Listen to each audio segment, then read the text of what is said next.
Now let's look at what are the types of intangible assets. So would you like to give me some examples, all of you? What are the examples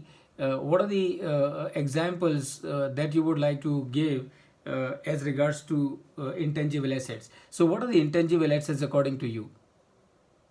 Copyright. Copyright, okay. Copyright we have already discussed. Mm-hmm. And trademark. Trademark, yeah, okay, trademark. What else? Brand name. Brand name, yes, of course, brand name. What else?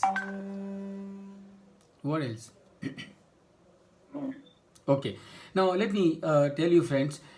Typically, when it comes to when it comes to as to uh, uh, how many intangible assets are there, or how many types of intangible assets are there, one would tend to think in terms of brand name, in terms of uh,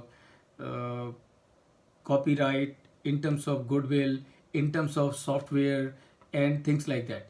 But really speaking, those are only very few. In real life, the number of intangible assets are so many that they can be grouped together in six different groups. And what those groups are, let us now look at one by one. And this, I am sure, friends, will give you a much better perspective as to what are the different kinds of intangible assets are. So first of all, what you have is intangible assets, marketing related. So the first category is intangible assets, marketing related. Meaning what? Brand name, trademarks, trade name, unique trade design, and internet domain names. Now these are all marketing related intangible assets. These are also intangible assets that relate to the marketing. Then you have intangible assets which are technology related or which are technology based. For example, patent or unpatented technology, formula, technical design, software, processes. Now these are intangible assets. Intangible assets which are technology based. Then you have customer related intangibles. And you will be surprised to know when I tell you the names of the items which fall under this category of customer related intangible. So what you have? Order backlog. It is an intangible asset. It is a strength. So tomorrow when you go and buy a company, and if you look at this company has a huge order book position, and if you go and buy another company that does not have any such order book position, I'm sure when you decide to buy either of these companies, you will obviously take into account. So अगर आप पहली वाली company को खरीदोगे, you will be prepared to pay more. And why will you be prepared to pay more? Because this company has a order book position which is full for next 2 years, and therefore you are prepared to pay an extra amount. And remember, the amount that you are prepared to pay extra, what is that? That is nothing but the value of that order backlog position. So you have order backlog, customer contracts. So sometimes there are companies who sign long-term arrangement with the customer. So when there is a long-term arrangement with the customer, that means you have no problem of marketability, and if that means it's an advantage for you. So obviously that contract that you have has a intangible value. A contractual or non-contractual customer relationship, customer lists, contact details. And I'm sure you might wonder as to how can the contact details be an intangible asset. But remember, in today's world, contact details is one of the major intangible asset. Major intangible asset. And that is how many times you would hear in the media or in the news channels that Facebook has been penalized $5 billion. $5 billion was penalized to Facebook by the US administration because Facebook was supposed to have indulged into selling of the contract contacts of these Facebook subscribers. And this is today becoming a roaring business. So many of these companies today are trying to accumulate the contact details and selling those contact details, making revenue out of those contact details. So when they are making revenues out of contact details, that means what? It is an intangible asset. So this is customer related intangibles. Then you got a contract related intangibles. So licensing and royalty agreement is an intangible. Service or supply contract is an intangible asset.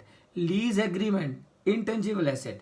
Permits, broadcast rights, servicing contracts, non-competition agreement, and right to natural resources are all again intangible assets. So an airline has a right to fly on a particular sector. Remember, intangible asset, intangible asset. And this is intangible asset because of this right, that airline can fly to that sector.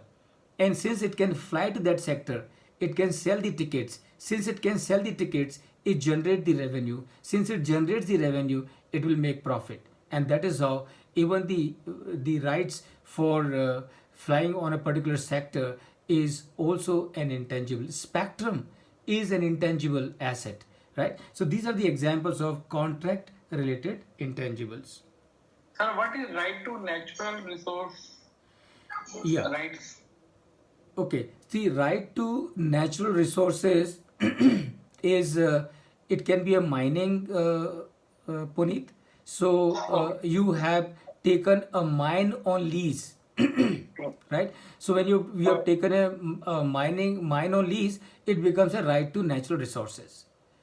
Right, sir. Okay, so all these steel companies, all these all these coal-based power generating companies, now they will take the mining rights for iron ore or for the coal. So all these rights that they have, remember, are intangible asset. So they don't own the mine. They only have a mining right.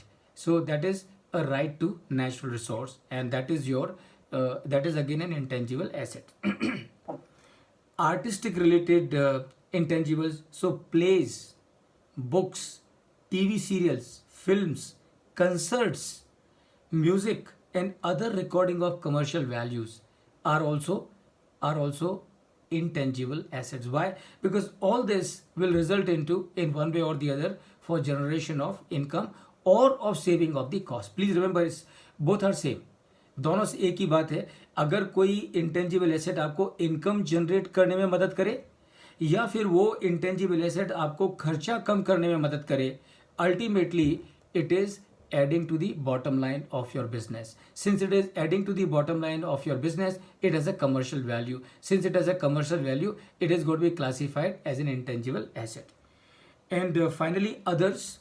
So though special functions are also intangible assets.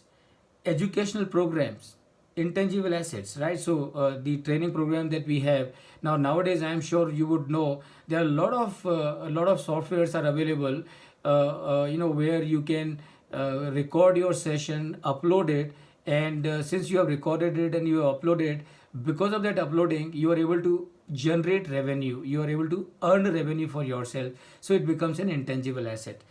Recording of sports and other events. So I'm sure all these events that you see, with cricket match है या soccer का match है, so ये जो भी matches होते हैं, these sport companies, they will buy those rights. And when they will buy those rights, that means if anybody has to use those rights, then they will have to pay some money to the sports company, and then only they can use those recordings and not otherwise. Selected photos of celebrities is also an intangible. Not only celebrities, but it can be of many people, is also an intangible asset. As a matter of fact, I tell you, very interesting, some few years back, Amitabh Bachchan was a chief guest for a Rotary function, for a function of Rotary Club in Mumbai. And when he came there, and the Rotary Club is always interested in raising funds for doing the charity work, for doing the social work. So somebody got a brilliant idea. and he talked to Mr. Bachchan.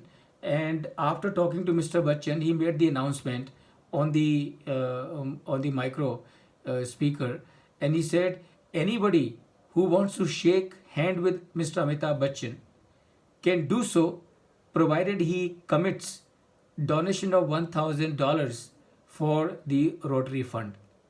And believe me, he has a huge line of people standing in queue wanting to shake hands with Mr. Bachchan and pay $1,000.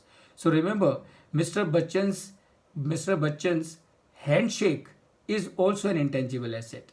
Of course, he did not use this money for his personal gain, but ultimately it is generating revenue for someone or the other. So, friends, these are the types of intangible assets that we need to understand, that we need to be aware of, and that we need to be aware of so that we are able to do the valuation of all these intangible assets when we start practicing as valuation professional. Here I would like to mention one more thing before I close this discussion. What is commercial value? I'm sure, friends, this term appears many a times in many things that you read in your day-to-day working. Commercial value. So what is commercial value? The simple definition that I could think of commercial value is use of an asset. Use of an asset with possibility of resulting into monetary value impact is referred as commercial value. So any use of any asset that will result into monetary gain, it is a commercial value. And remember, monetary gain का मतलब क्या है? Monetary gain का मतलब ये नहीं है कि आपकी इनकम बढ़े. Monetary gain का मतलब ये भी होता है कि आपके खर्चे कम हों. So any use of an asset which is either going to result in increase of your revenue or going to result in reduction of your expenses, that is supposed to be having a commercial value. So with this, we close the discussion on the types of intangible and move to the next topic,